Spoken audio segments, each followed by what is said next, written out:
ఉపాధ్యాయ అర్హత పరీక్ష కోసం సన్నద్ధమవుతున్న అభ్యర్థులందరికీ నమస్కారం. ఈ టెట్ పరీక్షలో తెలుగు విషయానికి వచ్చినట్లయితే తెలుగులో భాషాంశాల్లో భాగంగా ఇప్పటికీ మనం సందులు, సమాసాలు గత ఎపిసోడ్లలో చూసి ఉన్నాం. ఇప్పుడు అలంకారాలు అనేటటువంటి అంశాన్ని చూద్దాం. అలంకారాలు ఏమిటి, అసలు అలంకారాలు ఎన్ని రకాలుగా ఉంటాయి, అలంకారాల మీద ప్రశ్నల సరళి ఏ విధంగా ఉండబోతుంది మొదలైన అంశాలను మనం ఈ ఎపిసోడ్లో చర్చిద్దాం. అసలు అలంకారం అంటే ఏమిటి? సాధారణంగా నిఘంటు అర్థం అలంకారం అంటే అందం అని అర్థం. శరీర సౌందర్యాన్ని ఆభరణాలు ఏ విధంగా ప్రకాశింపజేస్తాయో అదేవిధంగా కావ్య సౌందర్యాన్ని ప్రకాశింపజేసేవి అలంకారాలు.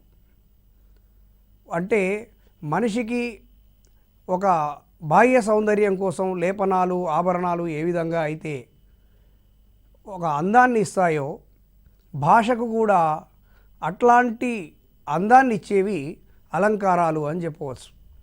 ఈ అలంకారాలు రెండు రకాలు, మనిషికైనా భాషకైనా.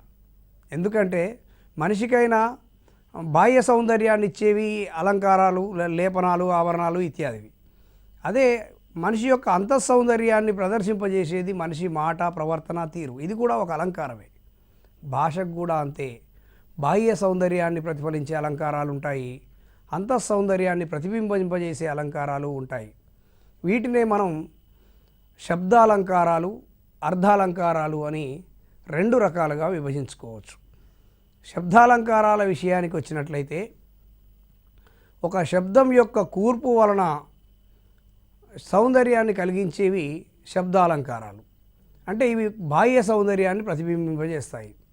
ఎట్లా అంటే ఒకవేళ మనకు అది అర్థం కాకపోయినా ఆ శబ్దం వినడం ద్వారానే ఒక సౌందర్యానుభూతి మనకు కలిగితే అది శబ్దాలంకారం అవుతుంది. అడిగెదనని కడువడుజను నడిగిన మగడుడువడని నడయుడుగన్ వెడవెడ సిడిముడి తడబడ నడుగిడు నడిగిడదు జడిమ నడయుడు వెడలన్. ఈ పద్యం చదివినప్పుడు దీని అర్థం ఏమిటి, దీని భావం ఏమిటి అని ఆలోచించే ముందుగా అబ్బా ఈ పద్యం బాగుందే, ఈ పద్యంలో ఏదో ఒక సౌందర్యం దాగుందే అనే భావన చదువరి యొక్క మనసులో కలుగుతుంది. అంటే ఆ శబ్దం వినడం ద్వారానే ఒక అనుభూతికి లోనవుతారు. ఇట్లా బాహ్యమైనటువంటి శబ్దంతో కలిగే అలంకారమే శబ్దాలంకారం అవుతుంది. మరి ఈ శబ్దాలంకారాల విషయానికి వచ్చినట్లయితే, మరి అర్ధాలంకారాల విషయానికి వచ్చినట్లయితే అర్ధ చమత్కారం అనుసరించి కావ్య సౌందర్యాన్ని కలిగించేవి అర్ధాలంకారాలు. అంటే అది చదివిన తర్వాత దాని అర్థాన్ని అర్థం చేసుకున్న తర్వాత పాఠకుడు రసానుభూతికి లోనైతే అది అర్ధాలంకారం అవుతుంది. ఎప్పుడైనా ఈ అర్ధాలంకారాలు అనేవి అంతఃసౌందర్యాన్ని ప్రతిబింబింపజేసేవి. శబ్దాలంకారాలు బాహ్య సౌందర్యాన్ని ప్రతిబింబింపజేస్తాయి, అర్ధాలంకారాలు అంతఃసౌందర్యాన్ని ప్రతిబింబింపజేస్తాయి. ఇక ఈ శబ్దాలంకారాలు ఏమిటి, ఎన్ని అని చూసినప్పుడు స్థూలంగా శబ్దాలంకారాలను ఒక మూడు విభాగాలుగా విభజించుకోవచ్చు. అవి అనుప్రాస అలంకారాలు, ముక్త పదగ్రస్తము, యమకము. ఈ మూడు శబ్దాలంకారాల కిందికి వస్తాయి. అనుప్రాస అలంకారాలు అంటే అనుప్రాస అంటే ప్రాసను అనుసరించి, ప్రాసను అనుసరించినది అనుప్రాస అలంకారం. అంటే ఇందులో ఒక అక్షరం కానీ, రెండేసి అల్లుల జంట కానీ, లేదా ఓ రెండు కంటే ఎక్కువ అక్షరాలున్న పదాలు కానీ మళ్ళీ మళ్ళీ ప్రయోగింపబడడం వల్ల ఆ వాక్యానికి అందం వస్తుంది. అట్లాంటి అలంకారాలు అనుప్రాస అలంకారాలు అవుతాయి. మరి ఈ అనుప్రాస అలంకారాలను కూడా తిరిగి మళ్ళీ 4 రకాలుగా వర్గీకరించుకోవచ్చు. అనుప్రాస అలంకారాలు 4 విధాలు. 1 వృత్యానుప్రాస అలంకారం, 2 చేఖానుప్రాస అలంకారం, 3 లాఠానుప్రాస అలంకారం, 4 అంత్యానుప్రాస అలంకారం. ఈ 4 రకాలుగా మనం అనుప్రాస అలంకారాలను గురించి చెప్తాం. ఇవన్నీ కూడా మీకు పాఠ్యపుస్తకాలలో ఉన్నాయి, కానీ ఇవన్నీ ఒక వరుస క్రమంలో కానీ ఈ వర్గీకరణతో కానీ కనిపించవు. ఆయా పాఠ్యాంశాలలో సందర్భాన్ని బట్టి ఆయా పాఠాల్లో అక్కడక్కడ పరిచయం చేయబడతాయి. అయితే వాటిని ఒక క్రమ పద్ధతిలో చదువుకోవడం కోసం మాత్రమే ఈ వర్గీకరణ. ఇవి విన్న తర్వాత మీరు పాఠ్యాంశాల్లో ఆయా సందర్భాల్లో వచ్చినటువంటి అలంకారాలు కానీ వాటి ఉదాహరణలు కానీ అధ్యయనం చేసినప్పుడు మనకు అభ్యాసానికి సులువుగా ఉంటుంది. ఈ అనుప్రాసాల్లో ఫస్ట్ మనం వృత్యానుప్రాస గురించి చూద్దాం. వృత్యానుప్రాసం అంటే ఏమీ లేదు, ఒకే అక్షరం కొంత వ్యవధితో మళ్ళీ మళ్ళీ ప్రయోగించబడుట వృత్యానుప్రాస అలంకారం. ఒక పద్యపాదంలో కానీ ఒక వాక్యంలో కానీ ఒకే అక్షరం తిరిగి తిరిగి ప్రయోగించబడుట వృత్యానుప్రాస అలంకారం అవుతుంది. అంటే ఇంతకుముందు నేను ఒక పద్యం చెప్పాను చూడండి. అడిగెదనని కడువడుజను నడిగిన మగడుడువడని నడయుడుగన్ వేడవేడ సిడిముడి తడబడ నడుగిడు నడుగిడ దుజడిమ నడయుడు వెడలన్. ఇందులో డా డా డా అనే అక్షరం పదే పదే పదే పునరావృతమైంది. అట్లా పునరావృతమైనప్పుడు దాన్ని వృత్యానుప్రాస అలంకారం అంటాం. వీరు పొమ్మను వారు కారు పొగబెట్టువారు. ఇందులో రూ రూ అనేది పదే పదే వస్తుంది చూడండి. వీరు పొమ్మను వారు కారు పొగబెట్టువారు. ఇందులో రా అనే అక్షరం పదే పదే పునరావృతమైంది. అడుగులు తడబడ బుడతడు నడిచెను. ఇందులో కూడా డా అనే అక్షరం పదే పదే వచ్చింది. ఇట్లా ఈ అలంకారంలో ఇంకొకటి కూడా గమనించవచ్చు. ఈ అలంకారంలో అక్షరం అంటే హల్లు మాత్రం అదే ఉంటుంది, అచ్చు మారవచ్చు. ఎట్లా అంటే అడుగులు తడబడ అన్నప్పుడు ఆ డు అనే మొదటి దాంట్లోనే డు ఉంది, తడబడ అన్నప్పుడు డా వచ్చింది. అంటే ఇట్లా అచ్చు అంతే, హల్లు అదే ఉంటుంది కానీ హల్లులోని అచ్చు మాత్రం మారవచ్చు. హల్లు మాత్రం మారకుండా అచ్చు మాత్రం మారుతూ ఆ అక్షరం పదే పదే పునరావృతమైనప్పుడు దానిని వృత్యానుప్రాస అలంకారం అంటాం. ఇది వృత్యానుప్రాస అలంకారం. ఇందులో అనేకమైనటువంటి ఉదాహరణలు మనకు పాఠశాల స్థాయి పుస్తకాల్లో కనిపిస్తాయి. వాటిని గుర్తించి, అంటే మనకు రేపు ఒక అపరిచిత గద్యం ఇచ్చినా పద్యం ఇచ్చినా అందులో ఒకే అక్షరం పదే పదే పునరావృతం అవుతుంది అనుకోండి, అప్పుడు అది తప్పకుండా ఇది వృత్యానుప్రాస అలంకారం అని గుర్తించాల్సి ఉంటుంది. ఈ చేకానుప్రాస అలంకారం రెండేసి హల్లుల జంట అర్ధభేదంతో అవ్యవధానంగా, అంటే ఏమాత్రం వ్యవధానం లేకుండా వ్యవధి లేకుండా వెంటనే ప్రయోగించబడితే అది చేకానుప్రాస అలంకారం అంటాం. ఇందులో ఏమవుతుందంటే రెండు అక్షరాల జంట, అంటే ఒక హల్లుల జంట వెంటనే వస్తాయి. ఆ రెండింటి అర్థాలు మాత్రం వేరుగా ఉంటాయి. ఉదాహరణకు తేలుతుందా అన్నప్పుడు మొదటిది తేలు అన్నప్పుడు రుచికం అని అర్థం తేలు. రెండోది తేలుతుందా అన్నప్పుడు నీటిలో తేలుతుందా మునుగుతుందా అనే అర్థంలో తేలుతుందా. తేలు పక్కపక్కనే వచ్చినప్పటికీ రెండిటి యొక్క అర్థం మారిపోయింది. నాన్నతో చెప్పులు కొనివ్వమని, నాన్నతో చెప్పులు కొనివ్వమని అన్నప్పుడు మొదట చెప్పు అంటే రిక్వెస్ట్ అడగడం అని అర్థం వస్తుంది. రెండోది చెప్పులు కొనివ్వమన్నప్పుడు రెండోది చెప్పులు అన్నప్పుడు పాదుకలు చెప్పులు అని అర్థం వస్తుంది. అంటే ఇక్కడ చెప్పు పక్కపక్కనే ఉన్నప్పటికీ ఆ రెండింటిలోనూ అర్థభేదం ఉన్నది, రెండింటికి ఒకే అర్థం కాదు. అట్లాంటి వాటిని మనం చేకానుప్రాస అలంకారం అంటాం. 100 వందనాలు చూడండి, మొదటి 100 అంటేనేమో సంఖ్య, వందనాలు అంటే నమస్కారాలు. 100 పక్కపక్కనే ఉన్నాయి కానీ రెండిటి యొక్క అర్థాలు మాత్రం వేరుగా ఉన్నాయి. లక్షణాలు, ఈ లక్షణాల్లో కూడా లక్ష అనేది సంఖ్య అవుతుంది, లక్షణాలు అంటే మనిషి యొక్క గుణాలు అని అర్థం వస్తుంది. లక్షణాలు. అనాథ అనాథలో నాథ, మళ్ళీ నాథ. అనాథ అంటేనేమో ఎవడు లేడు అని అర్థం. నాథ అంటే అనాథలకు ఆదుకునేవాడు అనే అర్థంలో రెండో నాథ, నాథ. నందన అంటే రెండో నందనకు కొడుకు అని అర్థం. మొదటి నందనకు నందుడు అని అర్థం. నందనందనుడు అంటే శ్రీకృష్ణుడు. నందన నీకు వందనం. ఇట్లాంటి దాంట్లో నంద పక్కపక్కనే వచ్చాయి. ఇట్లా వచ్చినప్పుడు దీనిని చేకానుప్రాస అలంకారం అనాలి. 8వ తరగతి పుస్తకంలో దీనికి సంబంధించిన వివరంగా ఉన్నాయి ఉదాహరణలు, మళ్ళీ ఒకసారి తప్పకుండా చదవాలి. ఇట్లా రెండేసి హల్లుల జంట అర్ధభేదంతో ఏమాత్రం వ్యవధి లేకుండా వెంటనే ప్రయోగించబడితే దాన్ని చేకానుప్రాస అలంకారం అంటాం. ఇది చేకానుప్రాస అలంకారం. ఇక లాటానుప్రాస అలంకారం. లాటానుప్రాస అలంకారం అంటే రెండు సమానమైన పదాలు, ఇక్కడ హల్లుల జంట అవసరం లేదు, అంటే రెండు కంటే ఎక్కువ అక్షరాలు కూడా ఉండి ఉండవచ్చు. రెండు సమానమైన పదాలు అర్ధభేదం లేకుండా తాత్పర్య భేదంతో వెంటనే వస్తే అది లాటానుప్రాస అలంకారం అవుతుంది. ఇది అర్ధభేదం ఏమిటి, తాత్పర్య భేదం ఏమిటి అన్నప్పుడు పదాలకు అర్థం నిఘంటువు ప్రకారం అర్థం సేమ్ ఉంటుంది, కానీ ఆ పలికే విధానంలో మాత్రం తాత్పర్యంలో తేడా ఉంటుంది. ఎట్లా అంటే గురువుకు నమస్కరించిన విద్యార్థి అన్నాం అనుకోండి. విద్యార్థి రెండు పక్కపక్కనే ఉన్నాయి, కానీ గురువుకు నమస్కరించిన విద్య అంటే వినయ విధేయతలు కలిగిన విద్యార్థి అని చెప్పినప్పుడు అంటే అతడే నిజమైన విద్యార్థి అనే ధ్వని రెండవ విద్యార్థి అనే పదానికి వస్తుంది. అట్లా అంటే పదాల యొక్క అర్థాలు సేమ్ ఉంటాయి, కానీ వాటిని ప్రయోగించే విధానంలో తాత్పర్యంలో తేడా ఉంటుంది. కమలాక్షుడు అర్చించు కరములు.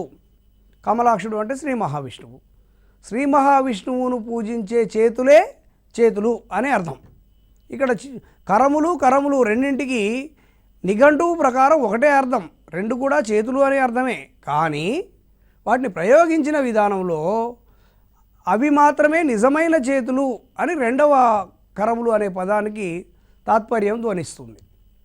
కాబట్టి తాత్పర్య భేదంతో అర్ధభేదం లేకుండా ఒక పదముల జంట వెంటనే వస్తే అది లాటానుప్రాస అవుతుంది. శ్రీనాథు వర్ణించు జిహ్వ. శ్రీనాథుడు అన్న శ్రీ మహావిష్ణువే. శ్రీ మహావిష్ణువుని వర్ణించేటటువంటి నాలుకే నాలుక, అదే నిజమైన నాలుక అనే అర్థం రెండో జిహ్వకు వస్తుంది. దేవదేవుని చూసు చూడుకులు. ఇది కూడా చూడుకులు అంటే చూపులు, అంటే ఆ శ్రీ మహావిష్ణువును చూసే చూపులే నిజమైన చూపులు. ఇట్లాంటి పదాలు వెంటనే వచ్చి అర్ధభేదం లేకుండా తాత్పర్య భేదంతో ప్రయోగించబడటమే లాటానుప్రాస అలంకారం అవుతుంది. ఇక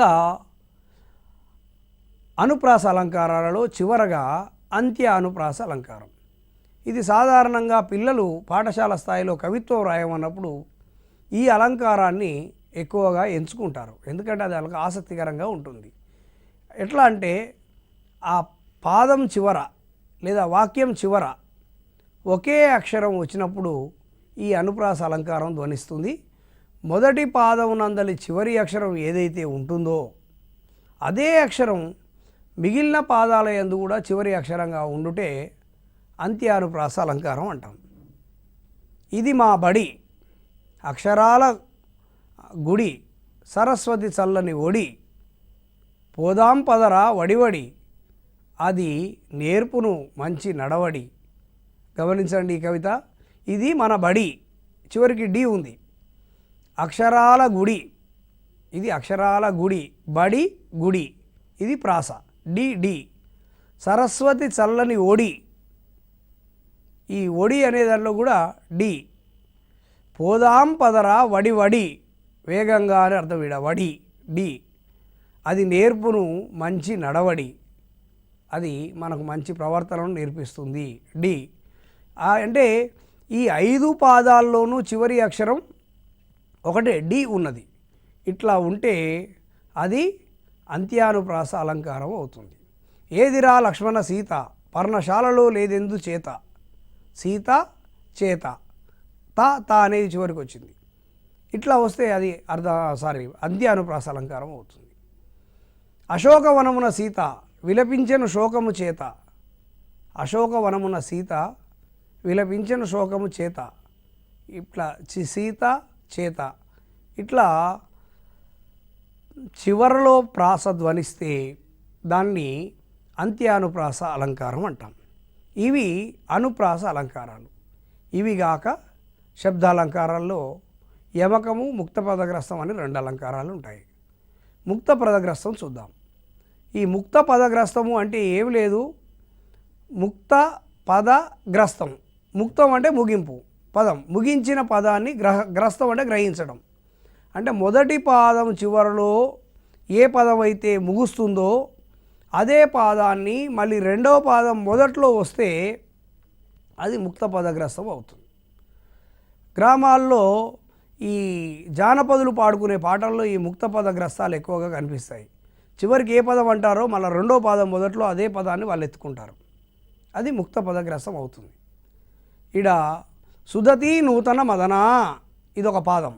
సుదతి నూతన మదన, ఈ మదన అనేది ముగిసింది కదా, మళ్ళీ రెండో పాదం మొదట్లో మదనాతురంగ పూర్ణమణిమయ సదన, సుదతి నూతన మదన, మళ్ళీ రెండో పాదం మొదట్లో మళ్ళీ మదనానే వస్తుంది.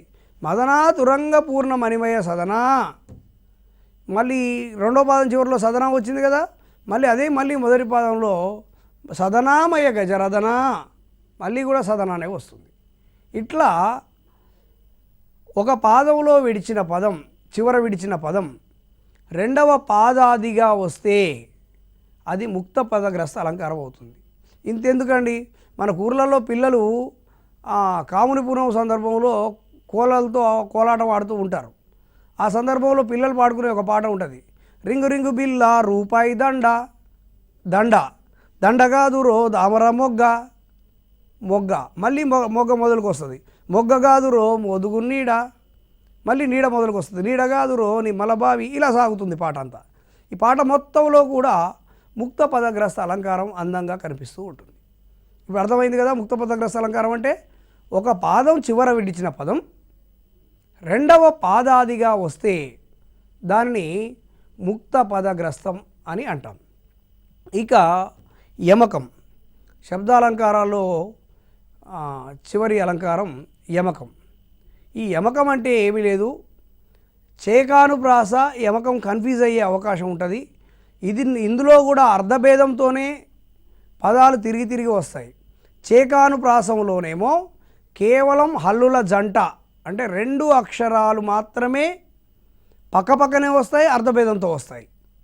యమకంలో మాత్రం పదం ఏదైనా ఒక పదం వేరే అర్థంతో, అంటే అర్ధభేదంతో తిరిగి తిరిగి రావచ్చు. అంటే ఒకటి కంటే ఎక్కువసార్లు పునరావృతం కావచ్చు. రెండు సమానమైన పదాలు అర్ధభేదం కలిగి కొంత వ్యవధితో, అక్కడనేమో అవ్యవధానంగా వ్యవధి లేకుండా అని చెప్పుకున్నాం చేకానుప్రాసలో, ఇక్కడ కొంత వ్యవధితో ప్రయోగించబడతాయి. చూడండి, మనసు భద్రమయ్యే మన సుభద్రకిప్పుడు, మనసు భద్రమయ్యే మన సుభద్రకిప్పుడు. ఇది గమనించండి ఈ వాక్యాన్ని. మనసు భద్రమయ్యే అనే దాంట్లో మనసు ఉంది కదా, మన సుభద్రకిప్పుడు, మన సుభద్రకిప్పుడు, మన సుభద్రలో సు, మన సుభద్రకిప్పుడు అంటే సుభద్రలో సు కలుపుకున్నప్పుడు మనసు వస్తుంది. అక్కడ కూడా మనసు భద్రమయ్యే మన సుభద్రకిప్పుడు. ఇక్కడ మనసు వచ్చింది, అక్కడ మనసు వచ్చింది, కానీ రెండింటి అర్థం ఒకటి కాదు. ఇక్కడ మనసు అంటేనేమో మది, ఇంకోటి మన సుభద్రలో సు కలిపినప్పుడు కూడా అక్కడ మనసు అని కనపడుతుంది. అదేవిధంగా మనసు భద్రమయ్యే, మనసులో సు, భద్రమయ్యేలో భద్ర, సు భద్ర అయింది. ఇడ మనసు భద్రమయ్యే, అక్కడ మన సుభద్రకి ఇప్పుడు అన్నప్పుడు కూడా మళ్ళీ అక్కడ సుభద్ర ఉంది. అక్కడ ఉన్న సుభద్ర మొదట ఉన్న సుభద్ర ఒకటి కాదు. మనసు భద్ర అనే అర్థంలో ఇక్కడ ఉంటుంది, అక్కడ మాత్రం సుభద్ర అనే పదం ఉంటుంది. ఇట్లా అర్ధభేదం కలిగి కొంత వ్యవధితో ఆ పదాలు ప్రయోగించబడుతున్నాయి కాబట్టి ఈ అలంకారాన్ని యమకము అంటాం. లేమా తనుజుల గెలువగా లేమా, ఇది శ్రీకృష్ణుడు సత్యభామతో అన్నమాట. లేమా అంటే ఓ స్త్రీ, ఓ సత్యభామ, మనం ధనుజుల గెలవగలేమా, మనం రాక్షసులను గెలవలేమా. మొదటి లేమాకేమో స్త్రీ అని అర్థం, రెండవదేమో గెలవలేమా అని ఒక సామర్థ్యార్థకం. ఇట్లా రెండు వేరువేరు అర్థాలుగా వచ్చినప్పుడు అది యమకము అవుతుంది. ఇది మనకు ఉన్నటువంటి శబ్దాలంకారాలు. ఇక అర్థాలంకారాల విషయానికి వచ్చినట్లయితే మనం ముందే చెప్పుకున్నాం, దాని యొక్క అర్థాన్ని బట్టి సౌందర్యం ధ్వనిస్తే అది అర్థాలంకారం అవుతుంది అనుకున్నాం. అందులో ఈ అర్థాలంకారాలు అనేవి కావ్యానికి అంతఃసౌందర్యాన్ని కలిగిస్తాయని కూడా చెప్పుకున్నాం. మరి అర్ధాలంకారాల్లో చాలా గొప్పదిగా చెప్పబడే అలంకారం ఉపమా అలంకారం. అర్ధాలంకారాల్లో మనం చాలా గొప్పగా చెప్పుకునే అలంకారం ఉపమా అలంకారం. ఎందుకంటే కాళిదాసు అనేక ఉపమా అలంకారాలు ఉపయోగించిండు కాబట్టి ఉపమా కాళిదాసస్య అని ఆయనకు చాలా గొప్ప పేరు. ఉపమా అంటేనే కాళిదాసు అనేటంత స్థాయిలో ఉపమా అలంకారానికి కాళిదాసును మనం ఉదాహరణగా చెప్తూ ఉంటాం. మరి ఇట్లాంటి ఉపమా అలంకారం ఏంది, అందులో ఏముంటాయి చూసినప్పుడు స్వరూప స్వభావరీత్యా ఒక వస్తువును మరొక వస్తువుతో పోల్చి చెప్పుట ఉపమా అలంకారం అవుతుంది. అంటే ఆ వస్తువు యొక్క స్వరూపం కావచ్చు, స్వభావం కావచ్చు, దాన్ని బట్టి ఒక వస్తువుని ఇంకో వస్తువుతో పోల్చి చెప్తేనే ఉపమా అలంకారం అవుతుంది. ఉదాహరణకు బాలుడు అందగాడు అన్నప్పుడు అది పెద్ద అలంకారయుతంగా అనిపించదు. బాలుడు రాముని వలె అందగాడు అన్నప్పుడు అది కాస్త అందంగా కనిపిస్తుంది వాక్యం. అంటే ఇక్కడ ఒక వస్తువుని ఇంకో వస్తువుతో పోల్చడం వల్ల దానికి సౌందర్య భావన ధ్వనిస్తుంది. అట్లా పోల్చి చెప్పడం ఉపమా అలంకారం. ఇందులో ఇంకొక టెక్నికల్గా చెప్పినప్పుడు దీన్ని ఉపమేయానికి ఉపమానానికి చక్కని సాదృశ్యం చెప్పుడం ఉపమా అలంకారం అంటారు. మరి ఉపమేయం ఏమిటి, ఉపమానం ఏమిటి చూసినప్పుడు ఉపమేయం అంటే ఏ వస్తువు గురించి అయితే మాట్లాడుకుంటామో ఆ వస్తువు ఉపమేయం అవుతుంది. ఏ వస్తువుతో అయితే పోలుస్తామో అది ఉపమానం అవుతుంది. అయితే ఈ ఉపమాలంకారంలో కూడా మనకు 4 అంశాలు కనిపిస్తాయి. 1 ఉపమేయం, 2 ఉపమానం, 3 ఉపమావాచకం, 4 సమాన ధర్మం. ఈ 4 అంశాలు ఉంటాయి. ఉపమేయం అంటే పోల్చబడే వస్తువు. ఏ వస్తువుని గురించి మనం మాట్లాడుకుంటున్నామో అది ఉపమేయం అవుతుంది. ఉపమేయం అవుతుంది. అదే ఉపమానం అంటే ఏ వస్తువుతో అయితే పోలుస్తున్నామో అది ఉపమానం అవుతుంది. ఏ వస్తువుతో పోలుస్తామో అది ఉపమానం అవుతుంది. ఉపమావాచకం అంటే ఈ ఉపమేయాన్ని ఉపమానాన్ని కలపడానికి వచ్చే ఒక అవ్యయ పదం ఉపమావాచకం. ఎట్లా అంటే వలే. ఇప్పుడు ఇంతకుముందు నేను మాట్లాడినట్టు వలే అని వస్తే అది ఉపమావాచకము అవుతుంది. వలే, పోలే, విదంబున, చందంబున, రీతిన్, లాగా ఇట్లాంటి వంటి ఇట్లాంటి పదాలన్నీ కూడా ఉపమావాచకాలు అవుతాయి. ఇవి మీరు ప్రాక్టీస్ చేస్తున్నప్పుడు ఈ పదాలను బట్టి మనం అది ఏ అలంకారం అనేది గుర్తించడానికి వీలవుతుంది. ఇక సమాన ధర్మం. ఈ సమాన ధర్మం ఏమిటి అంటే ఉపమేయంలోనూ ఉపమానంలోనూ ఒకే ధర్మం ఏదైతే ఉంటుందో అది సమాన ధర్మం అవుతుంది. ఆమె ముఖం చంద్రబింబం వలె అందంగా ఉన్నది అనే మాట చూద్దాం. ఆమె ముఖం అన్నప్పుడు అది ఎవరి గురించి మాట్లాడుతున్నాం, అది ఉపమేయం అవుతుంది. ఆ ముఖాన్ని మనం దేంతో పోలుస్తున్నాం, చంద్రబింబంతో పోలుస్తున్నాం, అది ఉపమానం అవుతుంది. వలే అన్నాం కాబట్టి ఉపమావాచకం అవుతుంది. అందంగా ఉన్నది అన్నాను, ఈ అందం అనేది సమాన ధర్మం అవుతుంది. ఒక అందంగా ఉన్నది అనకపోతే గుండ్రంగా ఉన్నది అనొచ్చు, అప్పుడు గుండ్రంగా ఉన్నది అనేది కూడా సమాన ధర్మం అవుతుంది. ఇట్లా ఉపమేయం, ఉపమానం, ఉపమావాచకం, సమాన ధర్మం ఈ 4 అంశాలు ఉన్నటువంటి అలంకారాన్ని ఉపమా అలంకారం అంటాం. ఇట్లా 4 అంశాలు ఉంటేనేమో పూర్ణోపమా అలంకారం అని పిలుస్తాం. ఇంత స్థాయిలో మనకు పాఠశాల స్థాయిలో లేదు, కానీ గుర్తుపెట్టుకోవడానికి చెప్తున్నాను. ఒకవేళ ఉపమేయం, ఉపమానం, ఉపమావాచకం, సమాన ధర్మం 4 అంశాలు ఉంటేనేమో పూర్ణోపమ, నిండు ఉపమా అలంకారం అవుతుంది. కొన్నిసార్లు అందులో ఒకటి లోపించవచ్చు. ఉదాహరణకు ఆమె ముఖం చంద్రబింబం వలె ఉన్నది అనుకుందాం. ఉన్నది అంటే ఎట్లా ఉన్నది, అందంగా ఉన్నదనా, గుండ్రంగా ఉందనా, మచ్చలు మచ్చలు ఉన్నదనా చెప్పలేదు. అంటే దాంట్లో ఉన్న సమాన ధర్మం ఏది చెప్పలే. ఆమె ముఖం చంద్రబింబం వలె ఉన్నది అన్నప్పుడు అది అలంకారంలో సమాన ధర్మం లోపించింది. అందులో ఆమె ముఖం అనే ఉపమేయం ఉంది, చంద్రబింబం ఉపమానం ఉంది, వలే ఉపమావాచకం ఉంది, కానీ ఎలా ఉన్నదో చెప్పలేదు కాబట్టి అది సమాన ధర్మం లేనట్టు. అంటే ఏదైనా ఒక అంశం లోపించినప్పుడు దాన్ని ఏమంటామంటే లుప్తోపమాలంకారం అంటాం. ఏమంటాం? లుప్తోపమాలంకారం. ఇట్లా పూర్ణోపమాలంకారం, లుప్తోపమాలంకారం అని కూడా ఉపమాలంకారాన్ని రెండు విధాలుగా మనం చెప్పుకోవచ్చు. ఇక ఈ ఉపమాలంకారానికి ఇక్కడ ఉదాహరణ ఇచ్చిన చూడండి. రాత్రివేళ చెరువు వెండి పళ్ళెం వలె మెరుస్తున్నది. రాత్రివేళ చెరువు వెండి పళ్ళెం వలె మెరుస్తున్నది. ఈ వాక్యంలో ఉపమేయం ఏమిటి? చెరువు. ఉపమానం ఏమిటి? దేంతో పోలుస్తున్నాం? చెరువుని వెండి పళ్ళెంతో పోలుస్తున్నాం కాబట్టి అది ఉపమానం అవుతుంది. ఉపమావాచకం ఏమిటి? వలె. సమాన ధర్మము మెరుస్తున్నది అంటే చెరువు మెరుస్తున్నది, వెండి పళ్ళెం కూడా మెరుస్తూ ఉన్నది. ఇట్లా దీన్ని ఉపమా అలంకారం అంటాం. తర్వాత రూపక అలంకారం. ఈ రూపక అలంకారం ఏమీ లేదు, ఉపమేయానికి ఉపమానానికి భేదం ఉంటుంది, కానీ ఉన్నా లేనట్టు చెప్తే అది ఉపమాలంకారం అవుతుంది.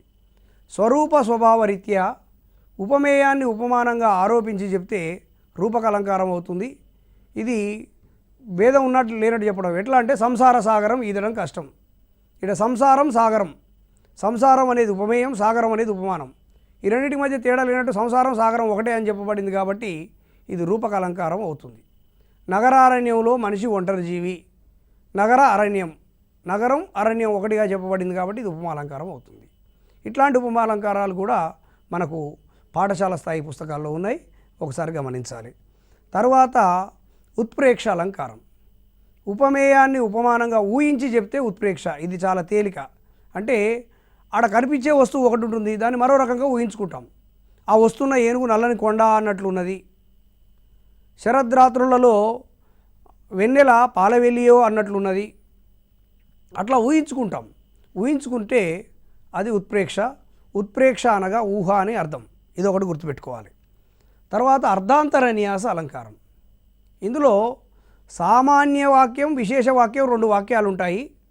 ఆ రెండింటిని సమర్థించి చెప్తాం. ఎట్లా అంటే హనుమంతుడు సముద్రాన్ని దాటాడు, మహాత్ములకు అసాధ్యం ఉంటుందా అన్నప్పుడు హనుమంతుడు మహాత్ముడు అని చెప్పకపోయినా ఇక్కడ హనుమంతుడు మహాత్ముడు ఎవరు అనగానే హనుమంతుడు అనే సమాధానం వస్తుంది. అట్లా రెండు వాక్యాలు సమర్థించి చెప్తే అర్ధాంతర న్యాస అలంకారం అవుతుంది. కృషి ఉంటే మనుషులు ఋషులు అవుతారు. బోయేవాడు అయిన వాల్మీకి మహర్షి అయ్యాడు కదా అన్నప్పుడు కృషి ఉంటే మనుషులు ఋషులు అవుతారనే వాక్యానికి ఈ వాక్యాన్ని సమర్థించి చెప్పడం అవుతుంది. అర్ధాంతర న్యాసం అంటే సమర్థించి చెప్పడం అనేది గుర్తుపెట్టుకోవాలి. ఇక అతిశయోక్తి అలంకారం. ఇది చాలా ఈజీ. ఉన్నదానికంటే ఎక్కువ చెప్తే అతిశయోక్తి. ఆ పల్లెటూరులోని మేడలు ఆకాశాన్ని తాకుతున్నాయి. Is it possible? పల్లెటూరులోని మేడలు ఆకాశాన్ని తాకవు కదా, అంటే ఉన్నదానికంటే ఎక్కువ చెప్పబడింది కాబట్టి ఇది అతిశయోక్తి అలంకారం అవుతుంది. స్వభావోక్తి అలంకారం. అతిశయోక్తి వ్యతిరేకమైనది స్వభావోక్తి అలంకారం. జాతి గుణ క్రియాదులను ఉన్నది ఉన్నట్లుగా మనోహరంగా చెప్పుట స్వభావోక్తి అలంకారం అవుతుంది. ఆ వనంలోని జింకలు చంచల నేత్రాలతో గంతులు వేస్తున్నాయి, సహజమే కదా, కానీ ఉన్నదాన్ని కాస్త మనోహరంగా చెప్తున్నాం కాబట్టి అది స్వభావోక్తి అలంకారం. ఇక శ్లేష అలంకారం. నానార్థాలు కలిగింది శ్లేష. అంటే దాంట్లో ఒకే వాక్యానికి రెండు అర్థాలు కనిపిస్తాయి. ఉదాహరణకు రాజు కువలయానందకరుడు. రాజు అంటే రెండు అర్థాలు ఉన్నాయి, ప్రభువు చంద్రుడు. కువలయానందకరుడు, కువలయం అంటే రెండు అర్థాలు ఉన్నాయి, భూమండలం అని ఒక అర్థం ఉన్నది, కలువ పూలు అని ఒక అర్థం ఉంది. రాజు కువలయానందకరుడు అంటే ప్రభువు భూమండలానికి ఆనందం కలిగిస్తాడని ఒక అర్థం ఉన్నది, చంద్రుడు కలువ పూలకు ఆనందం కలిగిస్తాడని రెండో అర్థం ఉన్నది. ఇట్లా రెండు అర్థాలు ఉంటే అది శ్లేషాలంకారం అవుతుంది. నిన్ను మాధవుడు రక్షించుగాక, ఇది రెండు అర్థాలుగా చెప్పవచ్చు. నిన్ను మాధవుడు రక్షించుగాక అంటేనేమో నిన్ను శ్రీ మహావిష్ణువు రక్షించుగాక అని అర్థం. నిన్ను మాధవుడు రక్షించుగాక, నిన్ను మాధవుడు, నిన్ను ఉమాధవుడు రక్షించుగాక అనే అర్థంలో చదివినప్పుడు ఆ ఊనిక స్వరంలో మార్పుతోటి అది నిన్ను శివుడు రక్షించుగాక అనే అర్థం వస్తుంది. ఇట్లా ఒకే వాక్యానికి ఒకటి కంటే ఎక్కువ అర్థాలు ధ్వనిస్తే అది శ్లేష అలంకారం అవుతుంది. ఇవి మనకు పాఠశాల స్థాయిలో ఉన్నటువంటి అలంకారాలు. వీటికి సంబంధించి అనేక ఉదాహరణలు మనకు పాఠ్యపుస్తకాల్లో కనిపిస్తాయి. వీటిని అన్నింటినీ మరొకసారి అభ్యాసం చేయాలి. వీటి యొక్క ఈ అలంకారం ఏమిటి అనేది పూర్తి స్థాయిలో అవగాహన చేసుకుంటే ఏ వాక్యం ఇచ్చినా అందులో ఉన్న అలంకారాన్ని గుర్తించగలగాలి. అప్పుడు మాత్రమే మనం టెట్లో ఎక్కువ మార్కులు సాధించడానికి అవకాశం ఉంటుంది. మరొక అంశంతో మరొక ఎపిసోడ్లో కలుద్దాం. నమస్కారం.